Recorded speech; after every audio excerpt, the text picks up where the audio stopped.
Naam, mtazamaji, kama unavyoona tukiwa hapa katika room group, kuna baadhi ya mashabiki ambao wamejitokeza kufuatilia mchezo huu kwa kina. Mambo vipi kaka? Popo.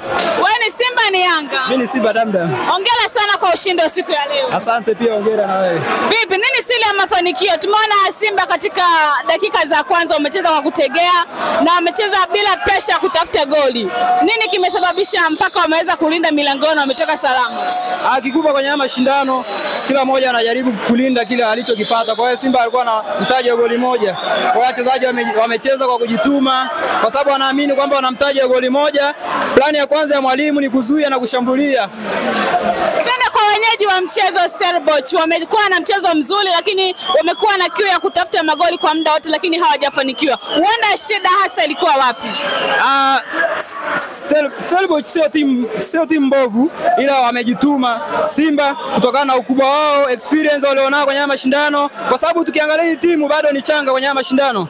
Kwa hiyo experience ya Simba imewabeba kwenda finali. Lakini pia Stellenbosch wamecheza mchezo mzuri, isiyo bahati upande wao kupata magoli.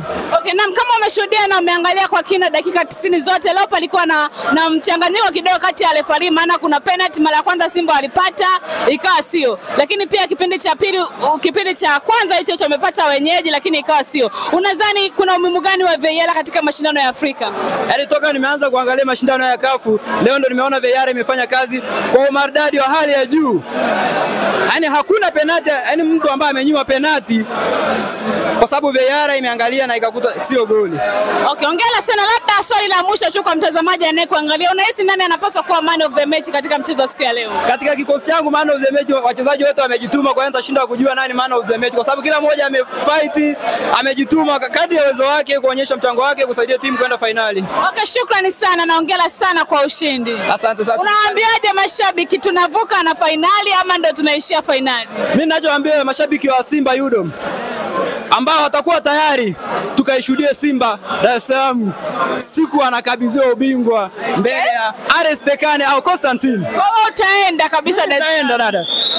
Nitaenda. Okay, asante sana na hongera sana. Mtazamaji, kama ambavyo unaona, hawa ni mashabiki kindakindaki na wana mapenzi ya dhati ya timu yao. Wanakuambia kwamba kushuhudia Simba wakipewa kombe wakiwa hapa Dodoma haitoshi, na wamekwambia kama Simba atacheza vizuri katika uwanja wa Benjamin Mkapa watajitolea kwenda kumwangalia mnyama akikabidhiwa kombe. Lakini si huyo tu aliyeshuhudia mechi hii, tunao wengine wengi, tutakuwa na interview juu yao.